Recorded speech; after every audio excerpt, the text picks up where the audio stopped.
Well, I guess we'll go ahead and get started then. I'm so glad that you guys were able to join me today, and hope everybody is recovered from the cold weather that we had. I hope you guys didn't have too much trouble at home with being cold and things freezing up. For goodness sake, that was a miserable couple of weeks there for a lot of people. So anyway, I hope everybody's well and warm and all of that, and being able to enjoy our current sunshiny situation. I'm been enjoying the pretty weather and not having to wear a big old coat every time I go out. So anyway, I hope everybody's well.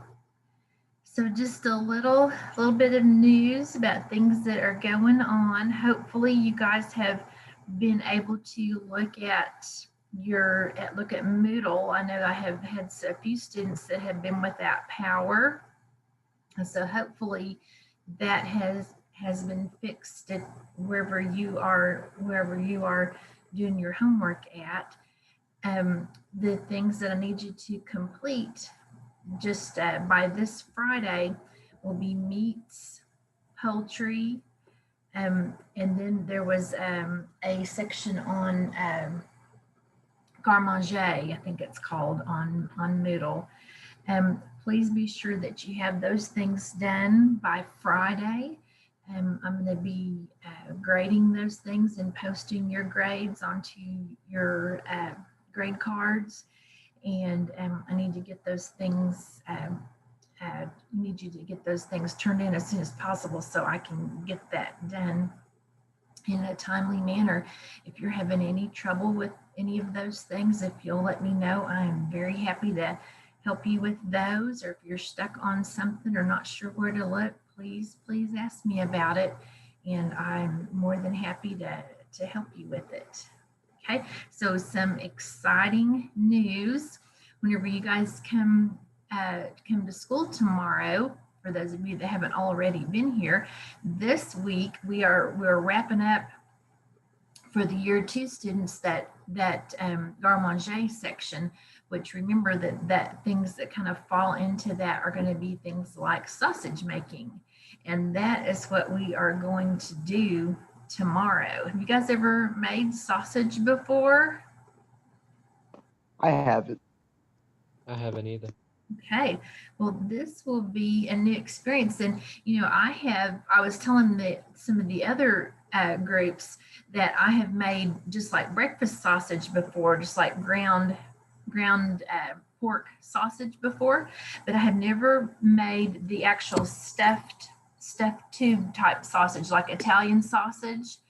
Um, and so we made it on Monday this week, and that was new to me. And so this whole week has kind of been a learning process for me, and I think it is really fun on whenever we do different lessons, and I get to learn right along with you guys. And so over the summer, I bought a sausage stuffer, which is like a machine that it just kind of, if you think about like your Play-Doh machines where you had that little deal that you push down and it pushes out like a snake, like a Play-Doh snake. You know what I'm talking about, guys? I do. Yeah. Did you have one of those as a kid?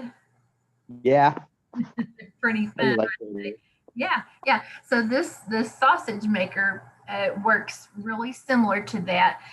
It has a tube for extruding, and it has a like a handle that actually has a crank instead of a handle, and that you crank, and then it extrudes the your ground sausage mixture into what we call casings. And the casings are actually pig intestines. And so of course they've been cleaned and are ready for us to use. We just soak them, and then we'll feed them on the little machine, and then we'll extrude our sausages into it. And actually, if you happen to get on Instagram today, we put there's a picture of one of the A Block morning students on there holding up her string of sausages, and they're really kind of fun to make and really easy. And so it just has a few key ingredients, but I think we'll have a fun time doing that. So we'll do that on Thursday for you guys that haven't already done it. And then Friday, we are going to use the sausage that we made to make focaccia. Like it's almost kind of like pizza, but it's minus the sauce. But I think we've made focaccia in this class before, but we're going to grill it. We're going to make our dough, and then we're going to put our dough on the grill and cook it that way. So have you guys ever heard of wood-fired pizza before? I have it. Well, it's kind of all the rage now as far as different kinds of pizza. And the dough and the pizza itself is actually cooked with a stove that has the wood smoke in it that is fired by wood. And what that does is, as with say like barbecue type food, it imparts that kind of smoky flavor to whatever it is you're cooking in there.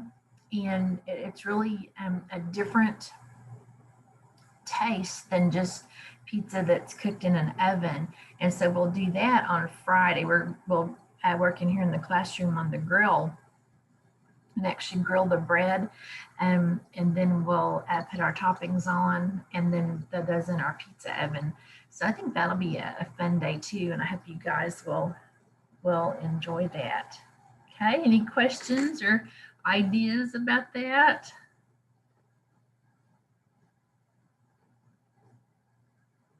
No? I don't have any questions.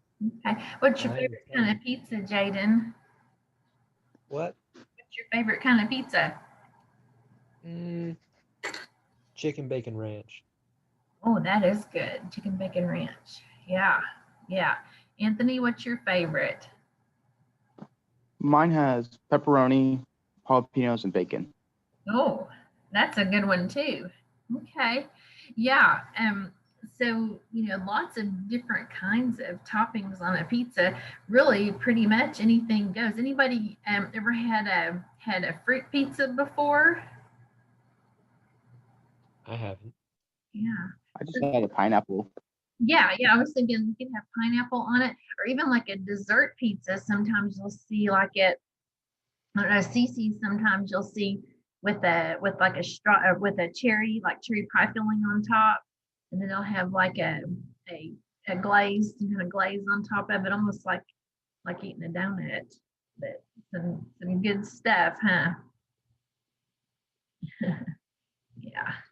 So okay. Well, anyway, so that's coming up for the week. What we'll do on Thursday and Friday, and then for what's coming up for next week is going to be us moving on to a new chapter. So again, if you haven't finished meat, poultry, or garde manger, please let's get that done because I need that by Friday. And anyway, but our new section that we're going to be working on is actually chapter 2 called menu management. Have you guys looked at that yet? I haven't. Okay, well that's all right.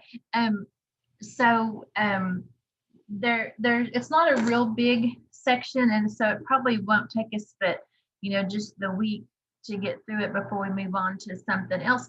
But it's a pretty important section because it talks about ways that we market the food to our customers, and it also talks about all of the information that we can gather from the menu and the sales that we have from our menu items, so we can tell, for instance, things that are selling well and things that aren't selling well. And there's a whole science really around menus and menu planning. And so I thought we kind of would hit the basics with that. So I've got my slideshow here, And so I'm gonna get that going for you here.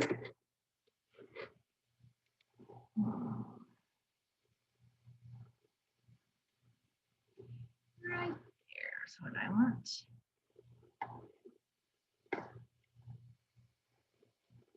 There we go. Okay, so the menu as a marketing tool, and again, this is chapter 2 in your book.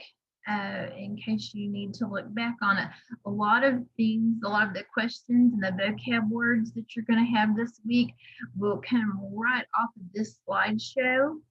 And they're also just you can well, they'll be right in your book too, of course, but a lot of the information that you're going to be looking for is right here in this slideshow. So the menu, can you guys think of what are some of your favorite places to eat, guys? Red Lobster. Red Lobster, yum. Yeah, I like to go there too. Yeah. Yeah. So what, whenever you get the menu there, or whenever you go there, do you already know what you're going to order, or do you listen to what the specials are or look at a menu? I almost always just look at the menu. You just look at the menu. Okay. Anthony, what do you do when you go out to eat? I always look at the menu. If it's the place I go before, I usually pick the same thing, but I Mhm. still look through the menu to see if there's anything else. Okay. Okay. So from experience, you know that the thing you're going to order, you may like it then, right? Yeah. Yeah. Yeah. So sometimes, do you ever think, oh, I'll take a chance on something new if it's a special or something you haven't had before? Do you ever do that? Sometimes I usually if there's something close, I might just pick a whole new character. Like sandwiches, I might just pick chicken or not hamburger, but steak. I might just choose something different once in a while. Okay. Okay. So, well, that menu has a lot of things going for it because usually it's got a little bit of design to it. And the way, as we're going to talk about here in a little bit, the way a menu is set up is pretty deliberate. And so the things that, for instance, whenever you first look at that menu that's here on this slide, what's the first thing that your eye sees? Just what's the first thing you see when you look at it? Seafood.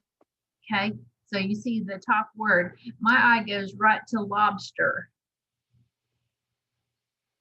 And they say that when you look at a menu, your eye is drawn to a specific spot just because it's human nature to look at a specific spot on a page. And there's something about it that catches your attention. So, and it might be, Anthony, the color of something that color grabs your attention. But for some reason, mine kind of goes right there to the middle right. And it's not that I was picking out lobster, but just that's where my eyes landed whenever I first looked at it. And so, so there are things that the way that a menu is actually printed can make a difference in how people order it. And so there's like I said, a real science to developing a menu and the eye appeal of it. Even things like the font and the color and the graphics that are on it. All of those things are made to engage the person that is looking at it, to make them want to order that particular item. Okay, so it's a really really important part of a restaurant's way to make money. Okay, so the purpose of a menu. So the reason why restaurants have a menu, there's a couple of reasons. Okay, and they're a marketing tool and a communication tool. So they're telling what kind of things can people order, or what do they make that people can order. Okay, and it's also kind of a communication tool. So not only does it tell customers what kind of things they have on the menu, but further than that, you can look at a menu if you're keeping track of what we call point of sale, like we can tell from what we've sold over a period of time, like that at 1 o'clock hamburgers are selling really good, but fish sticks are not selling very well. So we can get some data from a menu too. So it helps us know what items on our menu are doing really well and which items are performing poorly, and that we might want to consider deleting from the menu and trying to add something else that would be profitable for us. A lot of places, think about like McDonald's, for instance. What's the logo or the thing that makes you know that it's a McDonald's on the outside, guys? A yellow M. The yellow M, that's right. And so, and like Sonic, what logo, what do you, whenever you see a Sonic, how do you know that's a Sonic?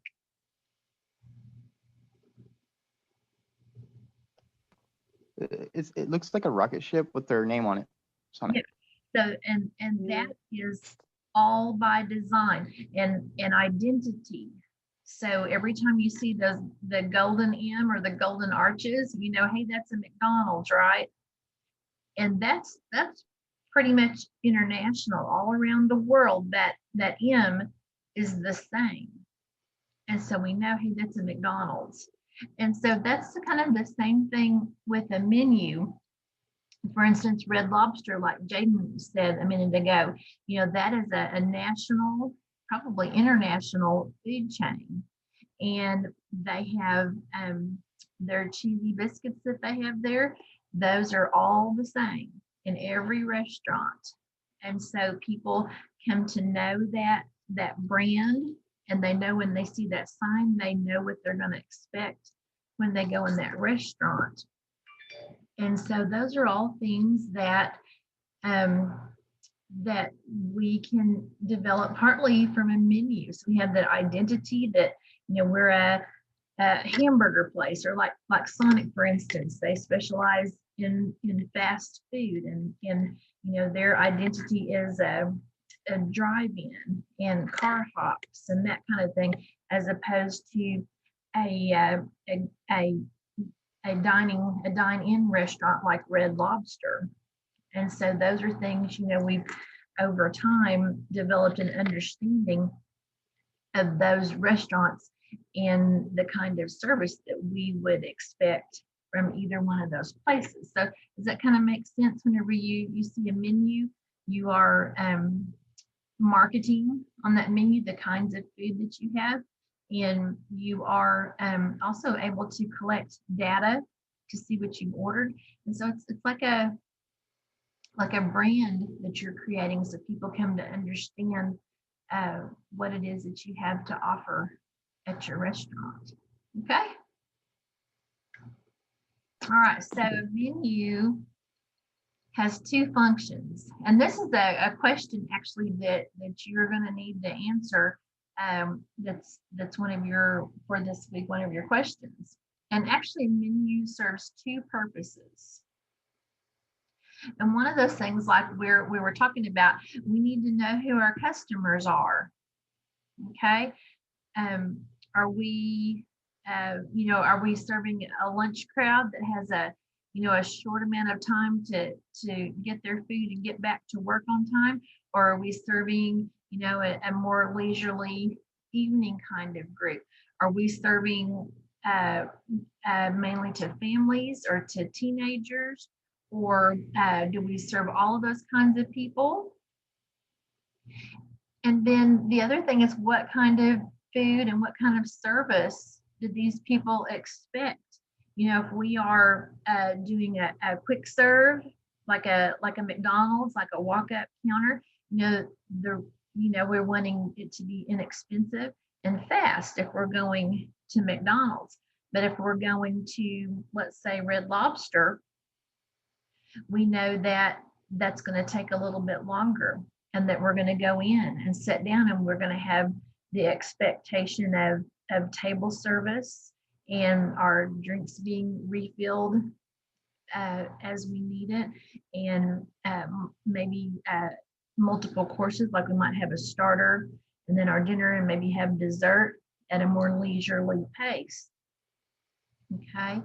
And then some things that we might consider as the business owner, the things that we're going to put on our menu, can we get those things year round? You know, if we offer a particular type of seafood, can we get that all the time? Or is it going to be really expensive at certain times of the year? And so those could be things we might want to think about too. Does the particular kind of food appeal to our customers? So if you are, it depends on your location too, the kinds of food that people will want to eat. Okay. So serving the needs of our customer has to be something that we think about whenever we're designing our menu. And our goals of operation, you know, if we're a fast food, then, you know, we can't be doing, food that's going to take a long time to prepare. And so we have to look at what is the purpose of our restaurant? Why are we here? What is our focus? Okay, and so those kind of things help our employees serve our customers better, and they help our employees get us where we need to go. Okay, and the other thing that a menu does for us is it serves in a marketing or a communication mode, in that it lets the guest know what we have to offer.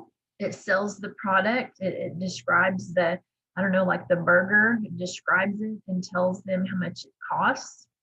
And again, we have that identity, whether it's a logo or a particular food item that we'll be known for. And so it has a great deal of information that it gives, and also a great deal of information that it provides. Okay, so here's a recap on menu functions. It informs the customer, which means that, you know, what's different about this place? Why should we come here as opposed to somewhere else? And it might talk about the kinds of meat that we use, whether it's Angus, or sometimes you'll see black Angus, whether it's char-broiled, or it might have a particular, I don't know, Colonel Sanders, the chicken has all the herbs and spices it talks about. It also, a big purpose of it is to sell the product. Again, it will have your menu description that will describe whatever it is. And so it makes the customer think, oh, that sounds really good, so I think I will order it. And then it creates an identity. Again, the things that are on your menu can give people a good impression, or help them understand what kind of an establishment that you are. So there's every kind of menu. You know, I was thinking like a food truck, for instance. Oftentimes the menu is painted or printed in some way right on the side of the truck. Sometimes, like McDonald's, the menu is on a menu board that's just up above where the cashiers are. Sometimes in a sit-down restaurant, like the Red Lobster we were talking about, you get a restaurant that's in some type of a folder or a binder. And those are all different ways that the menu can be presented. Okay, so there's lots of different kinds of menus. Okay, and we're going to talk about these.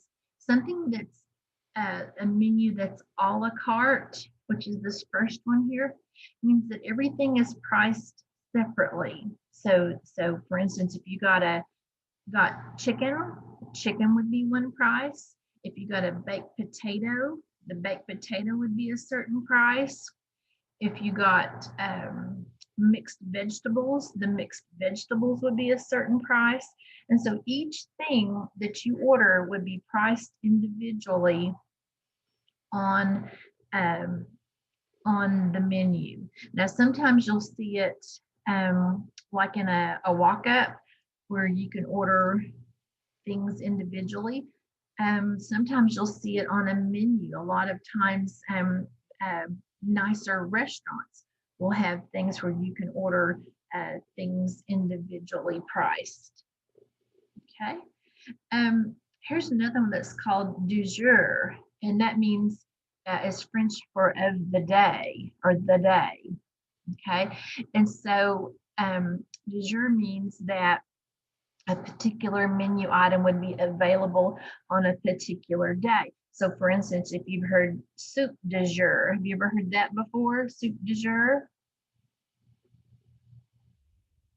It sounds familiar. Yeah, that means soup of the day, because a lot of times restaurants will have they have chili one day, they might have broccoli and cheese soup one day, they might have veggie soup one day. And so soup du jour means whatever soup of the day. And they may have certain other menu items that are only available, like Taco Tuesday, or have a meatless Monday, or whatever it is, that they'll add a certain thing and only have it on the menu on a particular day. So that would be a du jour type menu. Okay. A cyclical menu. Cyclical means that it's probably seasonal. So I was thinking about Sonic, for instance. Around Christmas time, they have the peppermint shake. But they don't have the peppermint shake in the summertime, do they? I don't think so. Yeah.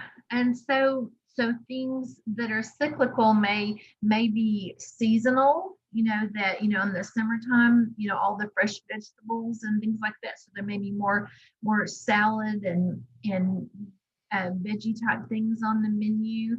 Whereas, in the wintertime, people want something warm and hearty. So you may see more soups and comfort food type things.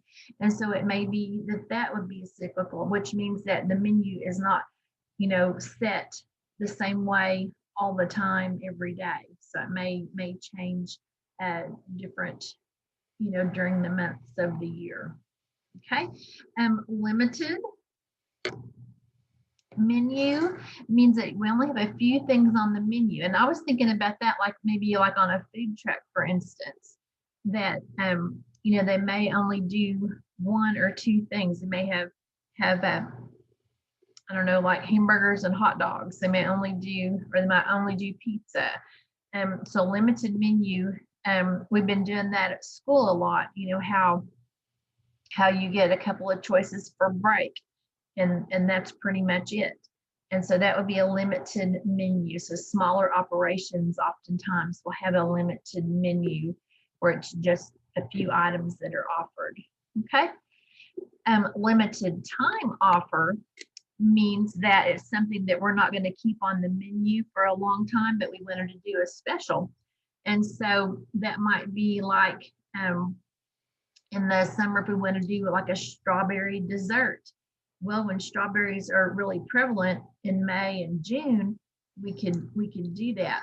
But in December, strawberries, although we still get them, the price increases, and so maybe we just want to do that at just a set limited time. Okay, so that would be another kind of a menu. A fixed menu, that would mean it's the same every day. So places like Sonic, places like McDonald's, they may add a couple of things, but for the most part, the cheeseburger and the Big Mac and all of those, they're always on there. They're the same every day. Okay. A California menu would be everything on the menu is available all day. So anybody ever eaten at Cracker Barrel before? I think I have. Yeah. So they're kind of famous for breakfast because you can order breakfast any time of day, even at 7 p.m. And so if you have a California menu, you can get anything on the menu anytime, or it's available all day. Whereas a lot of restaurants, if they're open for breakfast and lunch and dinner, they may cut off the breakfast menu like at 10:30 or 11 and then make you start ordering lunch things. And the reason why they do that is because of the prep, because the cook has different things that they have to set out for breakfast than they do for lunch and dinner. And so but some restaurants kind of pride themselves on breakfast all day because people really like that. But anyway, if you had a California menu, that would be something that's available all day. Okay, a prefix menu, okay, would be like sometimes you'll see a restaurant that might have like a Valentine's special where it would be dinner for two, which might be a steak, a baked potato, salad, and a dessert, and it's $25. Okay, so that would be a prefix thing that you're gonna order this. We have a bunch of these, and it's one price. Okay, and this table d'hôte, which is like that, but it might be that you can have a couple of different choices, like you could have the steak, or you could have chicken, or you could have fish, and the steak is this price, and the chicken is this price, and the fish is this price. So it's the same, but it has a few more possibilities instead of just the one thing. So does that make sense to you guys, the different kinds of menus you might see out there? Yeah. Yeah. There's a lot of different kinds, and people will, you just choose the one that works the best for you. Like that fixed menu would work really good. I was thinking for like a food truck, because you'll specialize in I don't know, like Indian tacos, for instance, and you're going to have that, and it's going to be the same every day. But you might want to throw in, some kind of a seasonal thing, or change it all up, or maybe you'll have a soup of the day. And so there's a few things that you'll see these out in the world. They're all pretty common, but just be on the lookout. And it's kind of fun to look at these or look at a menu and decide which category it falls in. Okay, so when you look at a menu, it's organized. When you look at it, it's organized in the way that you would eat it. So because the first thing that is on the menu is going to be the starters, and then it might go to soups and salads and sandwiches, your entrees, veggies, desserts, and then usually on the back somewhere there's all about the beverages. And so and that's by design, because there are if you order something as a starter, that means that you want it out first before your meal. And so you want to order that first. And so they kind of guide you, these menus kind of guide you as to how you're going to order things.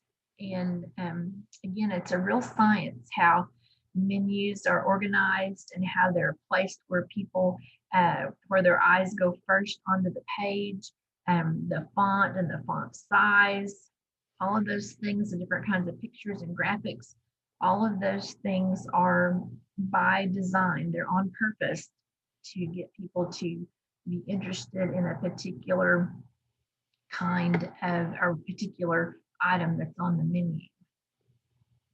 Okay, so creating a menu. So some things, if you are going to open a restaurant, some things you're going to want to think about for your menu will be what do we have room to store? If we don't have a very big refrigerator or don't have any freezer space, that's definitely going to limit what we're going to be able to keep on hand. Okay, what about the skill level of the employees that we're going to be able to hire? Do they know how to cook these kind of things? Have they had this much training, or do they know? Something else to consider is the availability of the products. Is this a seasonal food? Are we going to be able to get it all of the time? Or what happens to it in wintertime? Does the price go up? Well, if we printed our menu at the summer price, what's happening to the difference of the cost and what we're making on it in the other months? So we have to be careful that we're not losing money on the price that's on our menu. Our target market, remember, that's the people that are going to be using our services or come into our restaurant. We want to make sure that we are putting things on our menu that they want to buy. And so what expectations do they have? Okay. And the profit margin is really important too, because, if we're making food that, yes, we may be selling it, but if it's costing a lot of money to keep it or get it or prepare it, and we're not making any money on it, what's the point? And so there's a lot of things to consider here, because we want to be profitable. And we want to have a good product that our customers are going to feel like they receive value for. We need to be consistent in what it is that we're selling. And so there's a lot of things to think about whenever you're deciding on what you're gonna put on your menu. Okay, so here's another one of those questions that you'll have for this week, and profit margin. And you'll hear that a lot in business. And that's the money that you get to put in your pocket after you paid all the bills. Okay, and profit, again, is the amount of money that's left after your operating expenses are paid. So after you paid the light bill, after you paid your employees, after you bought all the food, after you paid for every single thing, hopefully that number is still a positive number. Sometimes that number will be a negative number. What does that mean, guys? You don't get paid. There you go. It means it cost more to be open than you made. And that's a bad place to be, isn't it? Yes. Yeah. Okay. So restaurants, the survival, the odds of a restaurant making it a year in business is pretty slim. About 80% of restaurants that open up will not be open in a year. That's bad. Okay. And the deal is, people may be good cooks and they may have the best chicken fried steak recipe in the world, but if they don't understand this, they won't be in business long. Okay. So you have to be able to manage your people. How many people do you have on hand? How much are you paying for this? How much loss do you have? And how much is the utility bill?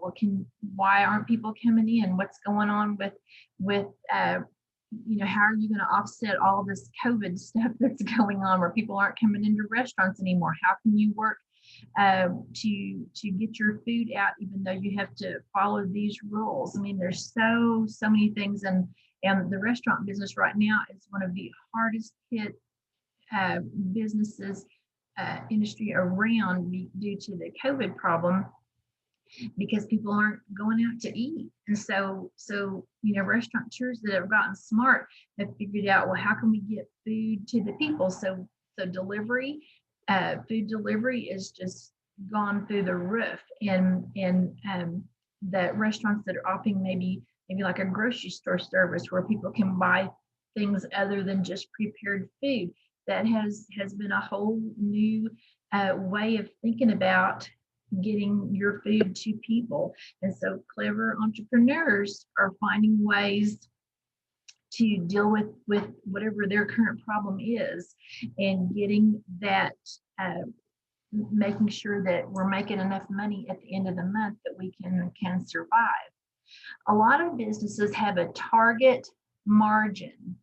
And they'll say that like a 30% more, if we made 30% more than what our bills were, that's kind of simplifying it, but just to kind of give you a number, that we've made a margin, or we've done well. Okay, which means that 30% that we made money on, we can use it to to pay or to improve our building, or to buy new equipment, or to put back in the business in some way, or invest it in some way. And so a lot of chain type restaurants will have a set margin that they want their managers to achieve, and they look at that number, and if they're not making it, then they're going to go back and look at other things, like how many people did they have working during this time, and how much food are they throwing away, and are they ordering too much, and there's just a whole line of things that could be causing people problems, eating up their profit, so to speak.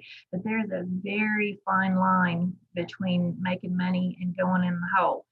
And entrepreneurs that do not understand this, no matter how good their recipes are, no matter how good their food is, even if they've got people coming in and their tables are always full, if they're not making money, if they don't understand this, they're not going to make it, because if you're not making money, there's no point in being there.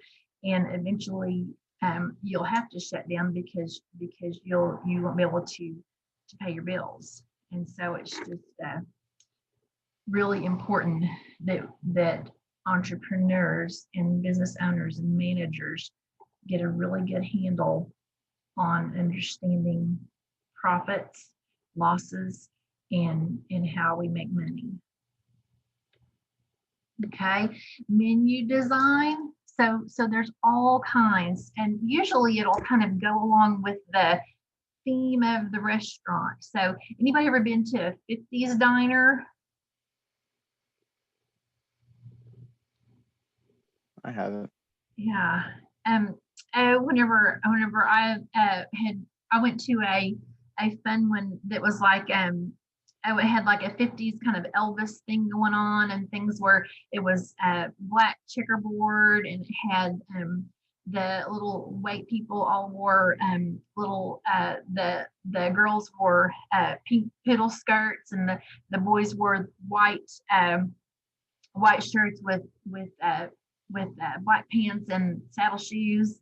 And I mean, it just had a cute theme, and they had malts and burgers, and what you kind of would associate with 50s theme, kind of fun, and everything kind of went with that. A lot of times you'll have like the menu items themselves may have a kind of a nod to something with the 50s, and the font on the menu, and all of the decor in the restaurant, and just all of the things kind of coordinate. That menu, oftentimes it will reflect what the business is about. And it can be, again, it might be a chalkboard where if it changes every day what the menu is going to be, it's going to need to be something that can be written on pretty quickly. If it is a printed menu, if it's one that they change every day, they can do it, on their desktop. Maybe it's a spoken menu where the wait person just walks up to you and says, today we have this, this, and this. But there's a lot of different ways that the items that are available for purchase are related to the customers. And again, that menu that you have is part of your identity. And a lot of times it will have your logo on it, or the particular font that you use to advertise your restaurant. But whatever it is, it will be reflective of the kinds of food that you're serving. Okay, menu pricing. Okay, there's the two purposes of menu pricing. And one is it really gives a lot of information to your guests. So if you are going to spend, if you have $10 in your pocket, you're probably not going to go to Red Lobster, right? No. Yeah. No. but you might go to McDonald's, right? Yes. Yes. Okay. So, but if you just got paid and you got a nice healthy bonus and you had an extra $100 in your pocket, so maybe we might go to Red Lobster, right? Yes. Yeah. So the thing about your menu is it will determine who your market is. So if you have an inexpensive menu, it will appeal to a broad amount of people or a lot of people. Whereas if you have a moderate or an expensive menu, it might not appeal to, say, families, for instance, or it might not appeal to someone that's on a fixed income because of the expense of it. Does that make sense? Yeah. Okay. And but with a guest, if you are, let's say we went to a steakhouse and the steak was steak and potato or whatever, maybe it was $25. So if you're paying $25 for that, you have some expectation with that, don't you? Yes. Yeah. So the higher the expectation, you can count on it being higher priced. Okay. The other thing about menus is from the restaurant point of view, your price that you put on the menu has to include everything that it costs to get that food on the plate. So it's not just about the burger. It's about paying the dishwasher to wash the plate so you have a plate to put the burger on. It's about paying the cook. It's about the burger that you had to throw away because it wasn't cooked properly. And so there's a lot of things that go into the price of the burger that you're putting on the menu. Okay. And so you have to be careful with that and making sure that you are including all of the costs that are involved in getting that food on the plate. So something that's overpriced is probably not going to sell because people aren't going to pay probably $10 for French fries. Would you pay $10 for French fries? No. No. However, you might pay if you had if it was some type of a gourmet restaurant that was serving it with a fancy sandwich and you had all of this atmosphere and it overlooked I don't know, some type of a ocean view with all kinds of fanciness going on. It might average out that those French fries for $10, but you're paying more for the experience than you are the food. Does that kind of make sense? Yes. Yes. Okay. So, but on the other side of that coin, we have an underpriced item may sell, but you're not making very much, if any, money on it. Okay. So people might think if you could get French fries for 50 cents, are you all about that? Yes. Yes. So, but the restaurant, although they're selling a whole bunch of them, they're not making any money on it, right? In fact, they're probably going in the hole. And that doesn't make sense, does it? No. Okay. So what you price things on your menu for have you've got to be really smart about it because different times of year food is going to be more expensive than other times of the year. So you've got to be sure that you're incorporating all of the costs that are involved in getting that particular food on the plate, but you don't want to make it so expensive that people don't want to buy it. Okay, so there's a lot to consider there. All right, so we have the a couple of ways that we price used for menu pricing. And actually this first one here, this food cost percentage, that's what we use here at school, or this is the one that I teach you guys how to do. And what we do is we take the recipe and we figure out how much each item that goes into that particular recipe cost, and then we divide that by our food cost. Remember that food cost is everything, how much it costs to get that food on the plate. And the restaurant over time will be able to have a really good guess. We use like 33%. And that's a pretty fair estimate. Some places are going to be more, some places are going to be less, but that's a fairly ballpark amount. So how much it costs divided by the food cost percent, and that'll give you the menu price. That's one we use. And there's some other ones that you can look at. Page 37 in your book, if you have that, you can flip over here to page 37. It talks about the contribution margin method, and some people will, some restaurants will have that target profit. Remember that we were talking about earlier, that they want to make this much money, and they will actually use that formula and plug that in.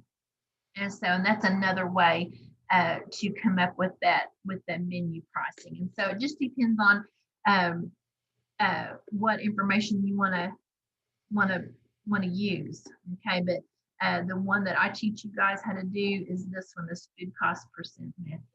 Okay, but there's other ones out there, just so you know. Okay, here's something else that we put that we talk about sometimes, the Q factor, or the questionable ingredient. Okay, so there's things that we have in our recipe that go into the cost of the food. They still cost money, but they may be a little or a tiny amount. Things like salt. Well, you can buy a whole container of salt, there's like a couple of bucks. Or I don't know, things like tarragon or oregano. Those things, you can get a whole container of that, and they're not crazy expensive, although some of them are. But anything that's smaller than 1/4 of a teaspoon, or something that says to taste or a dash, those are all going to be really small amounts of things. And so it's going to convert to a small amount of money, although it still costs money. And so whenever you're figuring the menu price, you're going to add, I usually say 3 to 5%. So you'll take, after you've added all of your ingredients up, then you'll multiply that by either 3 or 5%. So you have a little bit of an additional amount to add in that will cover the cost of ketchup, or things that cost money that the customer didn't really order, but that is necessary for you to have, for them to have a good experience. Okay, so that's the Q factor. I think that's one of your vocab words this week. Okay, so analyzing the menu. So here's some ways we know if our menu is doing what we need it to do. And we'll look at sales volume. And we'll say, a lot of times we'll do this quarterly or 4 times a year. Okay, and we'll look at the items sold during a specific amount of time. So during, January, February, and March, we'll look at what we've been selling. Okay, we can look at sales volume percentage. So of all those items that are on the menu, what percent of total sales is this particular burger or this particular dessert? And that way we can see if the item that's on the menu has been a good seller for us, or if it's not selling very well, that maybe we need to think about replacing it. Okay, so this sales mix analysis, we're again looking at which menu items are the most popular, and which ones are the most expensive to produce, and which ones are the highest profit. And all of those things are really important. Menu engineering. So that's going to break down your menu, where you can see by item which ones are making you the most money and which ones are selling the most, and which ones you're going to, next time you do your menu, when are you going to want to leave those on there, or which ones are you going to want to remove for the next print. And so there's a lot of things you can tell by your menu, a lot of information that you can get from your menu. Okay, the menu sales mix analysis, and this is some important information here. So the number of items sold divided by the number of items purchased. So what percent of the orders, what percent of people ordered this particular dish? Of the people that came in, what percent ordered this? And that's how you know what are your hot sellers and what are your things that you need to discard. Okay, and here's the menu classifications. Okay, this is on page 36 in your book if you want to go back and look at it.